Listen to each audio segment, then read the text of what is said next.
And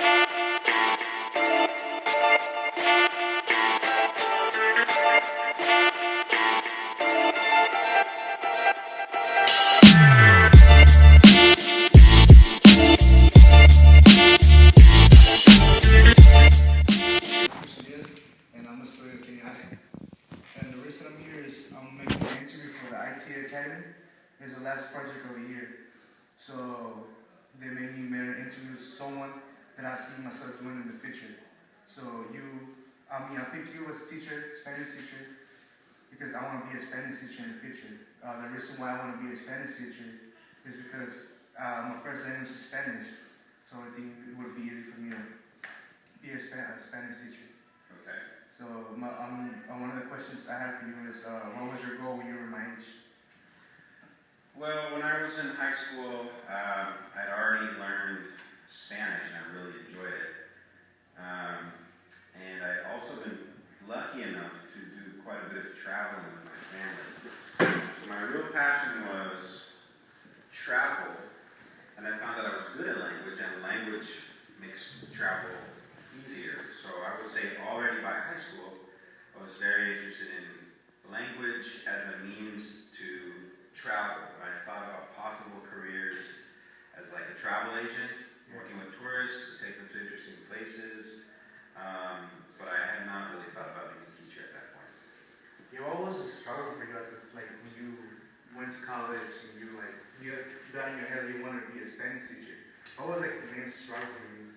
I would say even in college, I didn't think I wanted to be a teacher. I took linguistics and language in college. I studied more Spanish and German and literature, and then linguistics, which is like the study of phonetics, or the study of sounds and phonology, how sounds change, semantics, how people understand different meanings and so forth.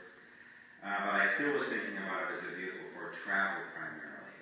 I really didn't become a teacher until, well, I started subbing.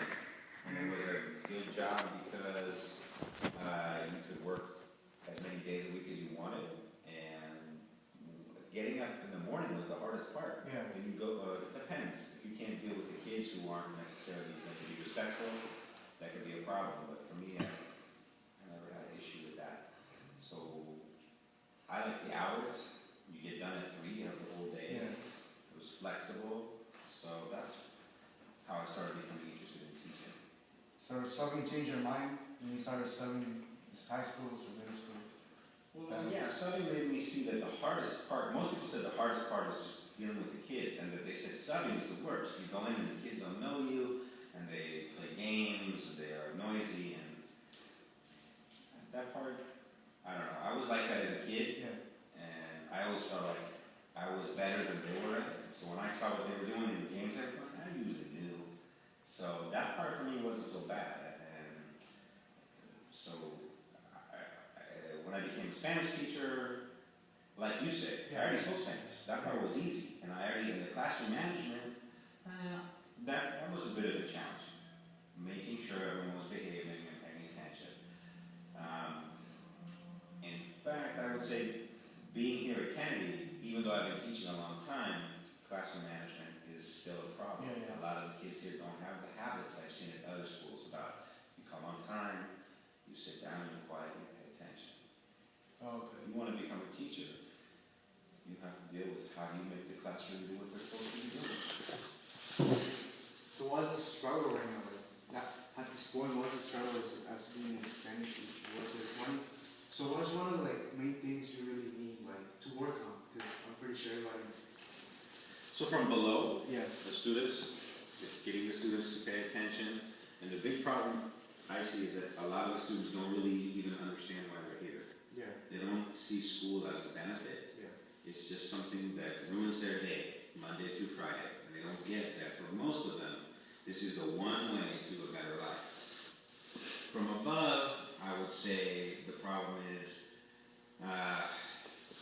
they're focused on graduation numbers, they're focused on tests that the kids will have to take, but they're not really focused on teaching. The parents mostly are focused on a grade, not what the kids learn. Yeah. So parents parents, the adults that I work with also sometimes can be challenging because I feel like sometimes I'm the only one that cares if the kids really learn or not. A lot of them just like, well, can't you just give them a C and nobody? No. Yeah. If I don't care that the students learn, then who is out there to make sure they actually learn something? And in the end, really learning not just about your subject, but learning how to think is more important than a letter. Like, I could say, I had bad grades in high school. Yeah. Nobody knows or cares what I did 25 years ago in high school now. But it's the way that I learned how to think and reason and approach the world that's made my life better.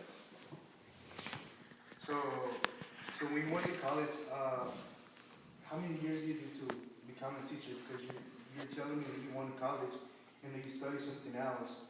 Then now that you started to sub in schools, that changed your mind to become a teacher. Well, so to become a sub, you do a couple of the things you need to be a teacher. First of all, to work with kids, you have to get a TB test, make sure you don't have tuberculosis. You have to have a live scan, which is something you give your fingerprint to make sure you're not a criminal. You have to pass something called the CBEST, the California Basic Educational Skills Test, to make sure you know basic stuff. They don't want someone going into the classroom who doesn't know basic English and math and stuff. So I had to pass that. And then it exposed me to the teaching schedule and to working in the school. After I did one day stuff, I started doing like a week-long, longer gigs. And when you teach for like 2 weeks, then you're not just babysitting, you have to plan a curriculum, you have to plan classes. And I kind of like that part. I like the autonomy, the freedom you have when you're a teacher. When that door closes, it's my little world. Yeah. So that part's kind of nice. Then when I decided I really wanted to be a teacher, well, I kind of got in, we'd say, through the back door. I had a friend who approached me and said, the school that I went to needs a Spanish teacher. It was a private school. To teach at a private school, you don't need a credential. I interviewed. They checked that my Spanish was good. They got a sense of who I was as a person. And I also had a reference. Someone they really knew and respected was a good friend of mine. He said, he's okay. So I had that job. And then I worked there for a few years. And I had real experience. So that the next time I taught, I have a resume. I have years of teaching experience. But I worked for many years at a Catholic school, again, a private school, with no credential. If you want to work at a public school, there's a lot more you have to do. You have to get a credential. And for most people, that means lots of classes and maybe passing some tests. For me, I didn't have to take most of the classes because I already had many years of experience in the private schools.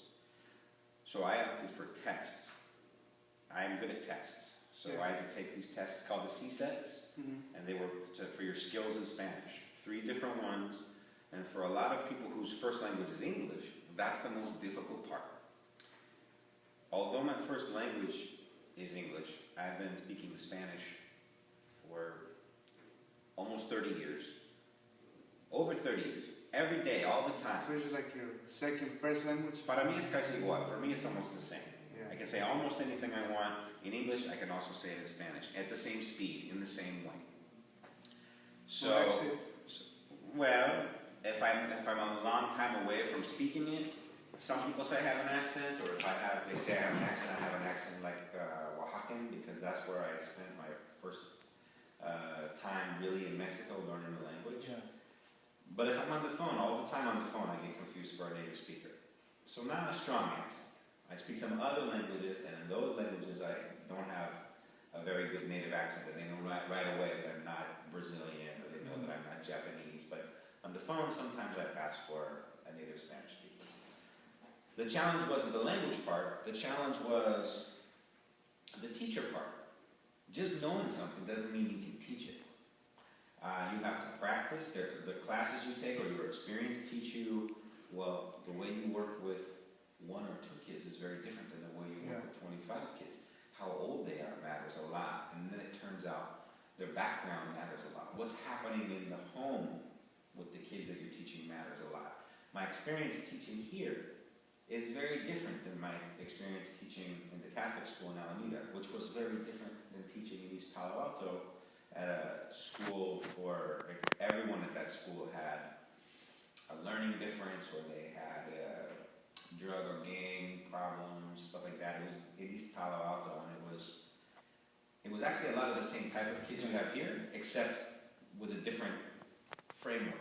Classes had at most 15 students, and we talked about every Wednesday, all the staff got together and we talked about everybody's business. So you knew that Jimmy was upset because his parents just got divorced and he changed his medication, and that Susie was pregnant and needed to be, treated with kid gloves. You knew everybody's business, so you knew how to act in the class. Here, someone just comes in and they're very mad for no apparent reason, and I don't know why.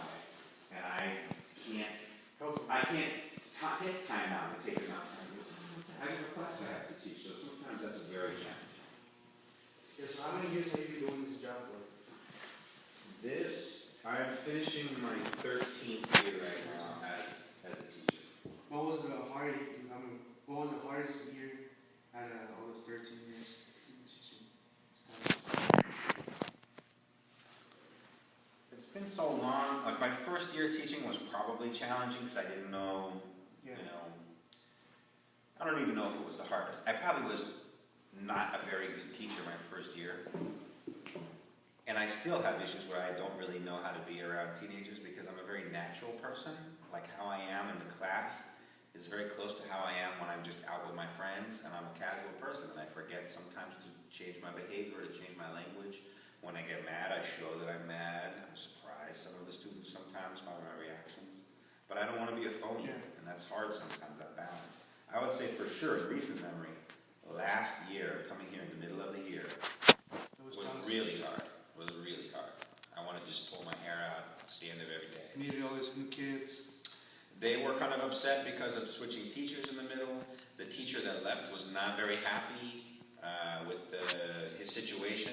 He did not give me any information about where they were. When the kids told me that they were halfway through one chapter in January, I thought they were lying. It turns out they were not lying.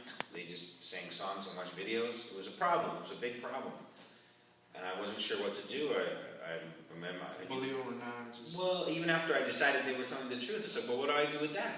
I'm supposed to get them through. They're supposed to be done with Spanish 3 or whatever their year is, and they only got through a chapter. I'm supposed to get through the whole book. So, and then coming in here with the classroom management, I deal with it now too. After the kids have known me for a year ago. Oh my God. I never had you before as a Spanish teacher. I took Spanish last year with Zavala, I don't know if you remember. I know Zavala. Yeah, so, like I said, I never had you before. I had a really nice teacher. A good teacher, a funny teacher with some students too. Okay. My first 6 month friend. Yeah, she just told me about it. Alright, yeah. So what's your next question? Pretty much done. All right. Thank you so much for listening to me You're welcome. and for your time. Okay. Thank you. No problem.